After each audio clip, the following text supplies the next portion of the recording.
On accueille un vieux de la vieille, mais un jeune homme, mesdames, messieurs, le futur de la radio CEPAM. Hein? Il a déjà été le futur de la radio pendant longtemps et il est parti à Toronto et on essaye de récupérer Ruben Bastien. Comment ça va, Ruben? Hey, Jean-Ernest, ça va bien, toi? Moi, ça va toujours bien. Ça va toujours bien. Même vieux, ça va bien. Hein? Alors, je te souhaite de vieillir et d'aller bien comme moi. Oh mon Dieu, je sais pas si c'est un souhait que je veux réaliser. Non, hein? Tu ne veux pas? Boy. Tu Oh, ne mes veux pas vieux vieillir? os, sur mes vieux os. Tu ne veux pas vieillir? Ruben, tu es là pour nous parler. Tu es versé dans l'informatique, les changements technologiques. Tu as longtemps animé une chronique sur le sujet avec Pierre-Michel Bolivar dans le temps. Mais ça doit faire combien? Ça doit faire Ça doit faire combien de temps? Wow, ça fait... 3-4 ans, là, facilement. wow, Hein. peut-être même un peu plus que ça. Ouais, J'ai un peu quitté plus, il y a hein. à peu près 6... J'ai quitté à peu près 6-7 ans. 6-7 ans? Ouais, que Ah, je suis le parti temps. pour Toronto. Donc, peut-être que j'ai continué la chronique dans 2 ans. Fait que ouais, ben, à peu près ça, 5 ans. Ah, à peu près. Hmm. Et en 5 ans, là, Ouais. il y a eu Oui. beaucoup d'eau à couler sous les ponts. Oui. Et aujourd'hui, on parle carrément d'intelligence artificielle. Oui, on parle d'intelligence artificielle aujourd'hui parce qu'on vient de lui donner un nom. On vient de donner un nom à tout ce qui s'est fait dans les dernières années, si on veut. Puis aujourd'hui, on est dans le milieu d'une explosion au terme de la reconnaissance de ce type de technologie-là. Mais ça fait quand même un bout de temps que c'est en développement. Oui, je suis d'accord, même si je ne suis pas aussi versé que toi. Mais dans le fond, chaque fois qu'on a robotisé un genre, là, c'est un pas de plus vers l'intelligence artificielle. Chaque fois que l'intelligence se présente sous une autre forme, l'intelligence est portée par un autre que l'humain, on parle d'intelligence artificielle, c'est un pas vers l'intelligence artificielle, c'est ça? Si on veut, on peut le voir puis le présenter comme ça. Faut dire, moi, 2 jours, je travaille pour une entreprise qui est dans l'industrie, dans l'industriel, puis on parle de révolution industrielle 4.0. Puis donc on parle vraiment d'automatisation. Si on parle d'automatisation, puis qu'on parle du côté de la machine, puis de la robotisation, puis de l'automatisation, puis qu'on fait en sorte que la machine apprend par elle-même de ses expériences, de ses erreurs, de tout ce qu'on lui donne comme Apprend, quand information. tu dis Exactement. apprend, ça veut dire de s'amender, de pouvoir se corriger par la suite, c'est Oui, ça? effectivement. Donc, elle peut se corriger, elle peut voir qu'est-ce qu'elle faisait qui fonctionnait et qu'est-ce qu'elle fait qui ne fonctionne pas, puis se diriger de plus en plus vers le procédé qui va être le plus efficace et qui va fonctionner le plus souvent possible. Ça, c'est vraiment du côté de l'automatisation. Donc, c'est ce qu'on faisait jusqu'à un certain point qui existait depuis un bon moment. On parle par exemple, on parle des machines qui pouvaient gagner contre les champions dans les jeux en Aux échecs, échecs dans d'autres sports ou dans d'autres disciplines, oui. compétitions. Mhm.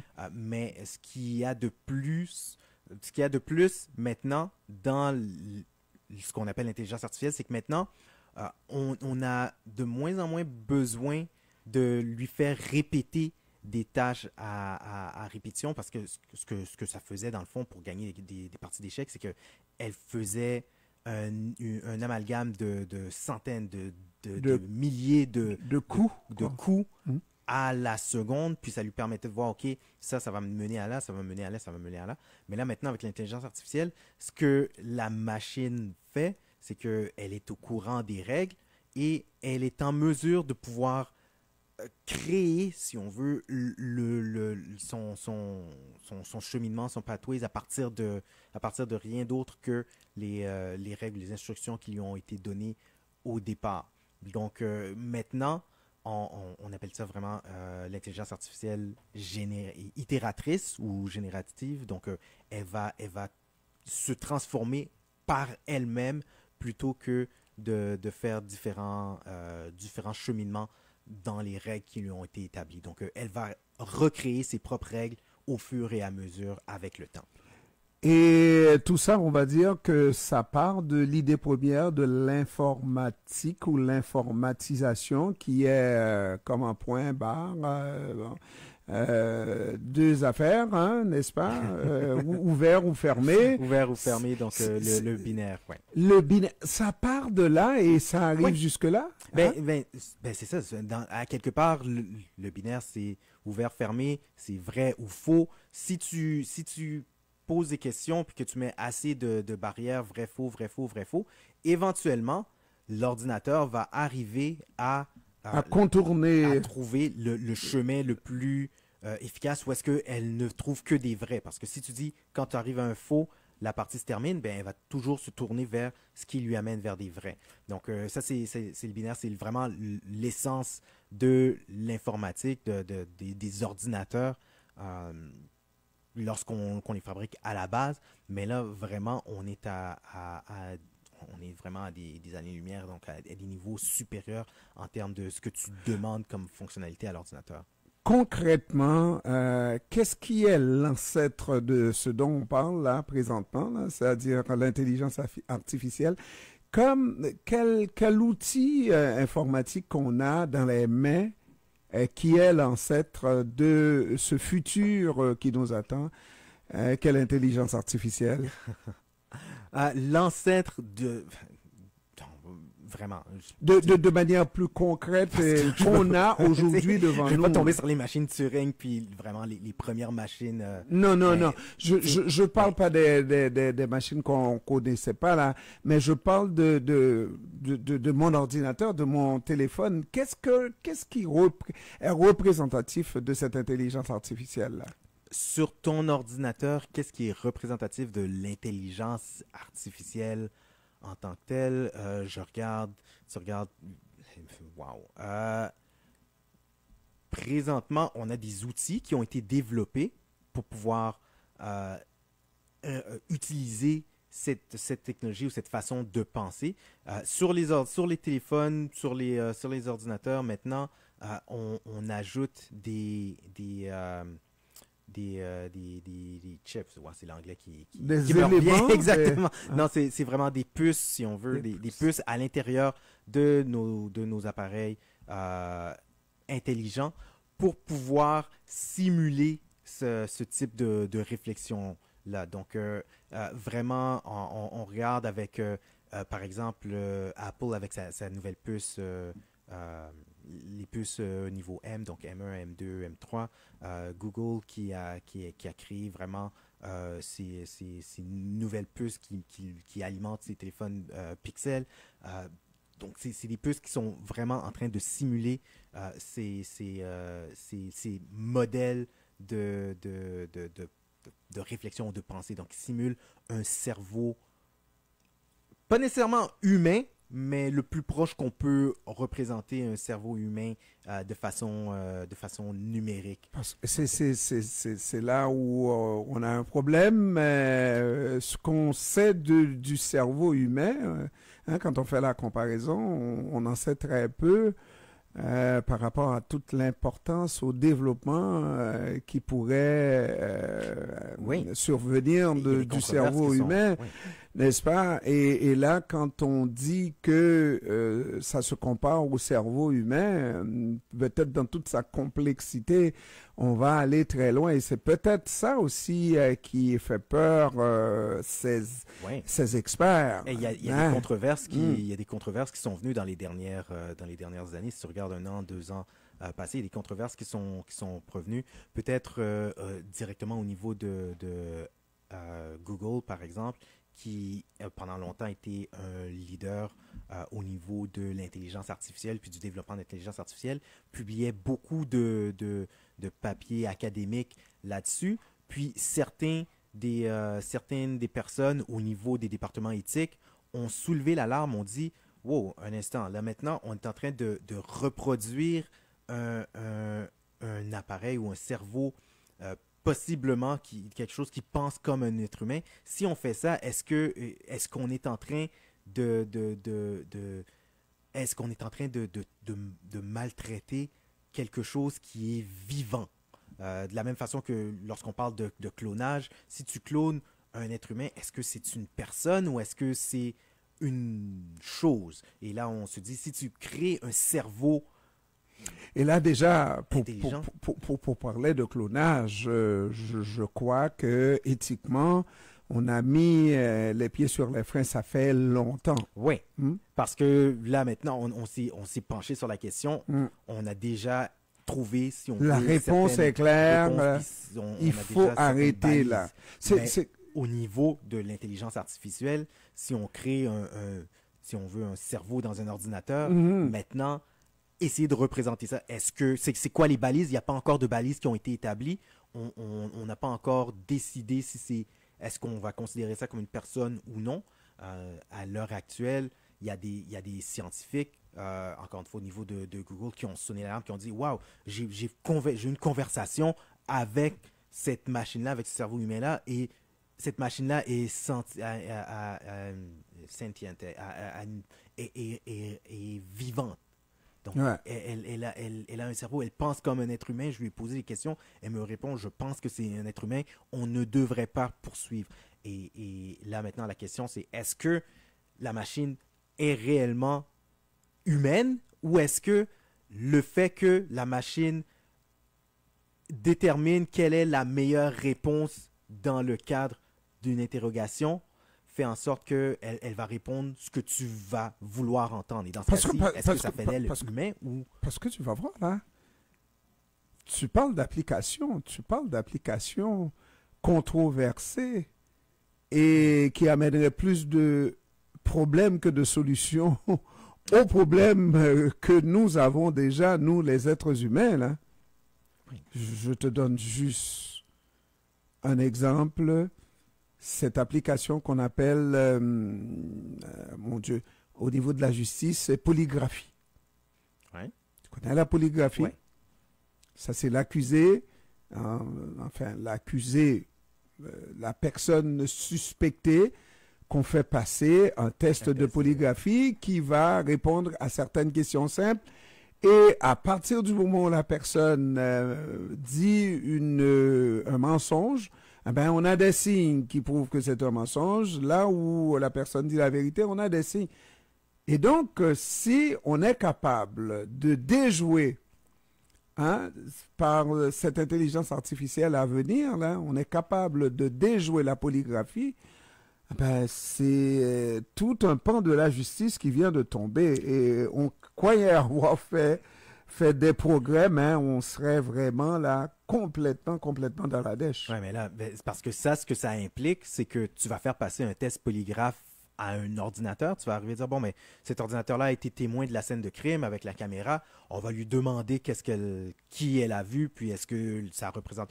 là, maintenant, on est ailleurs, là, maintenant. Ouais. C'est pas, je dis pas que ça pourrait pas se faire, mais à l'heure actuelle, présentement, lorsqu'on parle de polygraphie, vraiment, je pense que les preuves qu'on retient d'une machine sont jugées ou sont déterminées de façon différente. Non. Le À témoignage la d'un vérité, être humain. non. À la vérité, on ne peut pas jamais obtenir les preuves d'une machine contre un être humain. Mais c'est de voir moindrement que je dispose je ne sais pas là, d'un outil aux oreilles qui m'indique les réponses. Je ne sais pas là, moi. J'ai des réponses, tout comme je peux avoir quelque chose qui m'indique de répondre dans tel sens. C'est oui, c'est non. Et puis là, mes émotions sont contrôlées par un élément à l'extérieur de ma personne, un élément, oui, que j'utilise, mais qui n'est pas moi. Et à ce moment-là, je déjoue la machine, je déjoue tout simplement la polygraphie. Oui, mais là, le problème, est-ce que c'est est-ce que c'est vraiment avec la machine ou est-ce que c'est avec le système Non. de justice qui Mais a pas pris les précautions pour éviter justement que... C'est la même chose. L'autre jour, j'ai posé la question, j'ai posé la question à un expert sur la chose. On voit que les enseignants ont de la difficulté à savoir, dans les corrections d'épreuves, qui a utilisé une application, parce que bon, à l'école, on doit apprendre. Oui, on a toutes les machines, mais quand même, là, les règles, on doit les apprendre. Et déjà, la petite, ou en tout cas le téléphone cellulaire, pourrait empêcher aux élèves d'apprendre leur table de multiplication. Et ça, c'est un acquis qu'il faut avoir pour avancer. Ouais. Et là-dessus, ce que je dirais, c'est que c'est peut-être un problème aujourd'hui. Ce ne sera pas nécessairement un problème dans 10 ans ou dans 15 ans. Parce que la société va évoluer avec cette réalité. On va soit développer des outils qui vont nous permettre de plus facilement découvrir si un texte a été préfabriqué par un système d'intelligence artificielle générative, ou on va simplement développer de nouvelles habiletés qu'on va enseigner à nos étudiants, de telle sorte que même si le texte aurait été généré, ils n'auront pas appris ce qu'ils ont à apprendre. Et donc, probablement qu'on va changer le curriculum de telle sorte que ce sera autre chose qui va être important. Tu comprends que... Pour aujourd'hui, oui. Et puis, il faut regarder les choses des deux côtés, là. Exemple, dans les questions de vol de voiture, on utilise la technologie bien pensante pour faire partir le moteur à distance, n'est-ce pas? Cette même technologie est utilisée pour dérouter et voler votre voiture, voler ta voiture, voler ma voiture sur mon stationnement chez moi. Oui. Alors, autant on utilise la technologie pour le bien-être de l'humain, autant il y en a d'autres qui décident que leur bien-être, c'est de voler la voiture, c'est de faire du mal. Et on va en avoir dans la technologie pour l'autre côté, le revers de la médaille. Mais tu sais, c'est sûr et certain, parce que tu parles, par exemple, d'examen pour les étudiants. Pour moi, je dis pas que c'est pas un problème, mais une chose qui est peut-être un peu plus inquiétante à l'heure actuelle, c'est le fait qu'on peut générer des images de façon artificielle également, puis on pourrait arriver, prendre une photo, puis dire, bon, ben sur cette photo-là, je veux que tu me prennes, je sais pas moi, Barack Obama avec un couteau qui a poignardé, puis quelqu'un qui est mort juste à côté de lui. Puis là, cette photo-là, tu la distribues sur Internet. Puis, les photos pourraient être générées de façon à ce que ça devienne très difficile de voir qu'est-ce qui est vrai, qu'est-ce qui est faux.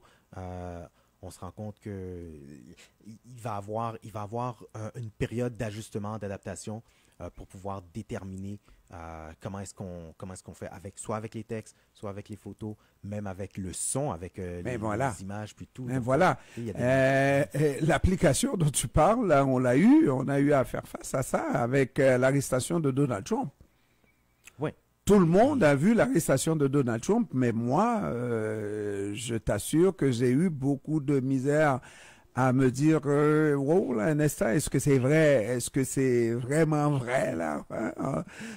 Alors, les applications sont là, et de là à montrer Donald Trump qui s'exprime avec la voix qu'on connaît de lui, n'est-ce pas? Et de manière parfaite. Et ça, c'est autant d'applications, égoïstes, on pourrait dire, n'est-ce pas? Néfastes. Les applications vont devenir encore meilleures. Si tu penses qu'aujourd'hui, c'est mélangeant, ça va aller en s'améliorant, puis ça va être encore plus difficile de pouvoir faire la différence entre la réalité et ce qui aura été fabriqué. Mais, encore une fois... Mais la question, c'est de savoir, est-ce que c'est les besoins? Parce que moi, je figure le monde, surtout l'humain qui doit utiliser son intelligence, pour quel que soit le pays, hein. Et quand je regarde un pays que moi, je connais bien, que toi, tu ne connais pas, là, Wilda, et que je vois que les gens vivent dans la misère, je me dis, nous sommes les Haïtiens, est-ce que nous ne sommes pas suffisamment ingénieux? Parce que le génie, c'est de trouver justement le moyen de faire en sorte que tout dans notre environnement nous servent au bien-être, au bonheur de l'humanité, de notre humanité d'abord, de proche en proche, n'est-ce pas, et l'humanité dans le monde. Est-ce que c'est les besoins de cette humanité qui nous ont amenés à ça, ou est-ce qu'on a su créer ces besoins-là? Et là, ça nous déborde, ça nous dépasse. Il y a un adage qui dit qu'on n'arrête pas le progrès, dans le sens que... Ben oui, on vient de voir, je pensais à ça tout à l'heure, je m'excuse là, Mouben. On vient de voir, à un moment donné, on doit arrêter le progrès. C'est le clonage. C'est le clonage, là. On a mis deux pieds sur le clonage. Garde en mémoire, on ne clone pas nécessairement d'animaux. Mais les humains, je parle. Hein. Oui, on ne clone pas d'êtres humains. D'êtres humains? Toutefois... Ben, on va cloner autre chose, ça c'est... Oui, exactement. Donc, la technologie derrière le clonage existe encore, évolue, puis est encore utile à la société telle qu'elle est aujourd'hui. Le clonage d'humains, on s'entend là, ouais. Tu deviendrais aussi beau que moi, hein? Ouais. Un instant. Ça sera pas facile. Difficile à battre. Alors, oui. Ouais. Donc, pour le clonage, ma question reste et demeure. Est-ce qu'on a posé des questions par rapport aux besoins ou est-ce qu'on a su créer ces besoins-là et des besoins qui en sont pas de véritables besoins, mais des besoins superficiels qui nous auraient amenés jusque-là et qui vont nous amener encore plus loin, comme tu as dit. Mais ce qui semble superficiel pour toi peut être fondamental pour quelqu'un d'autre. Ça dépend de ton domaine, de comment est-ce que tu utilises la technologie. Comme par exemple, encore une fois, on parle d'intelligence artificielle générative. Si on regarde au niveau, je viens d'un milieu de marketing, puis déjà là, au niveau du marketing, on regarde des applications comme ChatGPT qui permet de créer comme tu l'as donné comme exemple, des textes en entier, puis tout. Puis, ce qu'on se dit, comment est-ce que ça peut bénéficier à un département comme le mien? Donc, ce qu'on fait, c'est qu'on peut poser des questions, puis ça nous donne des pistes de solutions sur ce dont on va travailler dans l'avenir. On va demander, OK, quelles sont les choses que les gens sont le plus intéressés dans notre champ de compétences, notre domaine. Ça va nous donner une liste de questions. On va dire, les gens sont intéressés par tel sujet. Maintenant que j'ai cette liste-là, je peux prendre cette liste-là, puis je peux me dire, si j'ai à préparer un plan de communication, je vais me focaliser sur les différents points qui auront été listés. Donc, c'est une façon d'utiliser une application d'intelligence artificielle générative pour les besoins de l'industrie aujourd'hui. Puis ça, c'est juste un petit exemple, mais encore une fois, si tu regardes du côté des programmeurs qui doivent monter des logiciels, qui doivent écrire des applications en entier, ils peuvent simplement utiliser une application d'intelligence artificielle, lui demander de préparer cette idée de logiciel-là, puis ça va leur arriver déjà avec un template, puis après ça, maintenant, c'est juste de modifier, de voir, OK, parfait, ça marche comme ça, donc si on modifie telle chose, puis bien, donc, ça leur permet de travailler plus rapidement, ça permet de retirer le grunt work, donc le travail la job de bras, donc puis ça permet de passer plus de temps dans la création, dans l'ingéniosité. Et dernière question, Ruben, on s'en va où avec tout ça? Les prochaines applications tangibles, ça va. T'as pas besoin de tout nous dire, mais tu vois déjà les orientations que prennent ces chercheurs-là. Et puis il y en a de plus en plus outillés, de plus en plus astucieux. Et ça peut nous donner déjà une indication claire, pas vrai? Oui, à l'heure actuelle, c'est vraiment juste un début. Oui, on commence à voir certaines applications qui s'en viennent. Comme je l'ai dit, je t'ai parlé de, par exemple, au niveau du marketing, comment est-ce qu'on l'utilise au niveau des gens qui sont qui préparent des logiciels, comment ils l'utilisent. Mais on peut regarder peut-être en médecine également, comment est-ce qu'ils pourraient utiliser certaines des technologies, des techniques qu'ils connaissent déjà, puis fournir ça à l'intelligence artificielle, dire, OK, on veut créer un vaccin pour, je sais pas moi, pour tel cancer. Il va arriver, il va dire, OK, bon, voici comment ça a été créé par le passé pour tel type de cancer qui est similaire. Donc, ça pourrait être de telle façon. Puis, ça va nous donner des pistes de solutions pour pouvoir avancer. Donc, en médecine, déjà là, il y a une application qui pourrait être assez bénéfique. Puis ça, c'est simplement quelques exemples. Ah, voilà. Merci beaucoup. Je pense qu'on va réussir à te cloner pour qu'on ait de ces émissions-là plus souvent, plus régulièrement, mesdames, messieurs. Merci Ruben Bastien. Ça fait plaisir. Merci, au revoir.